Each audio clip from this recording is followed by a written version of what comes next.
Hi అండి, welcome back to Niharika home vlogs. మీరందరూ ఎలా ఉన్నారండి? నేను వచ్చేసి చాలా బాగున్నాను. మీరందరూ ఎలా ఉన్నారో కామెంట్ సెక్షన్లో కామెంట్ చేసేయండి. ఈ వీడియో వచ్చేసి డిసెంబర్ 31 రోజు అండి. మీతో షేర్ చేసుకోలేదు కదా, అందుకోసమే ఇక్కడ కొద్దిగంతా షేర్ చేసుకుంటున్నాను.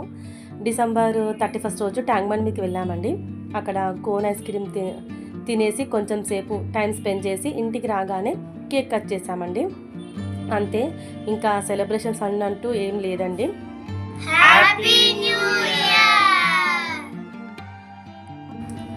అదండి, కొంచెం సేపు ట్యాంక్ బండ్ మీద కోన్ ఐస్ క్రీమ్ తిన్నామండి. తిని కొంచెం సేపు అక్కడక్కడ ట్యాంక్ బండ్ మీద తిరిగేసి జనాలు అయితే చాలామంది ఉన్నారండి ట్యాంక్ బండ్ మీద. ఫస్ట్ టైం అండి డిసెంబర్ 31 రోజు ట్యాంక్ బండ్ మీదకి వెళ్ళడం ఫస్ట్ టైము. జనాలు మాత్రం చాలామందే ఉన్నారండి. ఇంటికి రాగానే ఇలా కేక్ కట్ చేసి ఫస్ట్ మీకే పెట్టాలండి కేకు. తర్వాత ఇక్కడ మేము ఒకరికొకరం పెట్టుకున్నాము. మీరు అందరు ఎలా సెలబ్రేషన్ చేసుకున్నారో కామెంట్ చేయండి ఫ్రెండ్స్, ఓకేనా? కొద్దిగానే తీసానండి బ్లాగ్ వచ్చేసి. దీంట్లోనే నేను ఇంకొక రెసిపీ కూడా యాడ్ చేస్తున్నానండి. చూడండి ఎలా ఉంది అనేది ఖచ్చితంగా కామెంట్ చేయండి ఫ్రెండ్స్, ఓకేనా? ఇక్కడ వచ్చేసి ఇంటికి వచ్చేలోపు 12 అయిపోయింది లేండి. 12:31 అలా అవుతుంది టైం వచ్చేసి.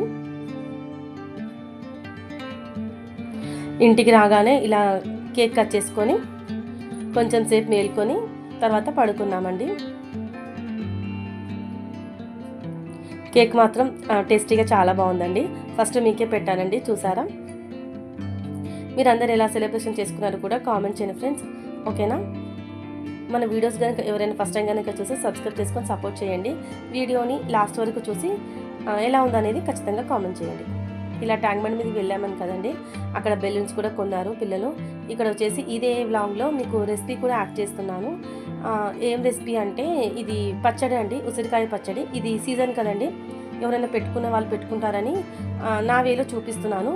చూడండి ఫ్రెండ్స్, ఇది వచ్చేసి ఉసిరికాయలు మంచిగా కడిగేసుకొని తుడిచేసుకున్నానండి, వాటర్ ఏం లేకుండా. తర్వాత దాన్ని కొంచెం ఆయిల్ పోసి ఫ్రై చేసుకున్నానండి. ఉడికేంత వరకు కొంచెం లో ఫ్లేమ్లో పెట్టుకొని కొంచెం ఉడికించుకున్నాను. Water పోయలేదండి, only ఆయిలేనండి. ఉడికిన తర్వాత దాంట్లోంచి గింజలు తీసేసి మిక్సీ జార్లో ఉడికించుకున్న ఉసిరికాయలు, మళ్ళా కారం, ఉప్పు, మళ్ళా నిమ్మరసం, తర్వాత ఇంకా మెంతులు, ఆవాల పొడి కూడా యాడ్ చేశానండి. ఇవన్నీ యాడ్ చేసి ఒక్కసారి మిక్సీ పట్టుకున్నాను. తర్వాత దానికి మామూలుగా పోపు పెట్టేసుకున్నానండి. పోపులో మాత్రం మినపప్పు, శనగపప్పు మాత్రం కంపల్సరీ యాడ్ చేయండి. తర్వాత ఎండుమిరపకాయలు, కరివేపాకు, కొంచెం ఇంగువ, ఇవన్నీ, కొంచెం పసుపు కూడానండి. ఇవన్నీ యాడ్ చేసిన తర్వాత పోపు కొంచెం గోరువెచ్చగా ఉన్నప్పుడు మనం మిక్సీ చేసుకున్న ఉసిరికాయ కూడా యాడ్ చేయండి ఫ్రెండ్స్. టేస్ట్ అయితే చాలా బాగుంది, ఖచ్చితంగా ట్రై చేయండి. నేనైతే ఫస్ట్ టైం అండి చేయడం. టేస్ట్ అయితే చాలా బాగుంది. ఇది సీజన్ కదండి, అందుకే ఎవరైనా పెట్టుకున్న వాళ్ళు పెట్టుకుంటారేమో అనుకొని వీడియో తీసి దీంట్లో పెట్టానండి. అదేనండి ఒక చిన్న వ్లాగ్. ఎలా ఉందనేది ఖచ్చితంగా కామెంట్ చేయండి. నెక్స్ట్ వీడియోతో మళ్ళీ కలుస్తాను. అంతవరకు ఉంటాను friends, bye, take care, have a nice day.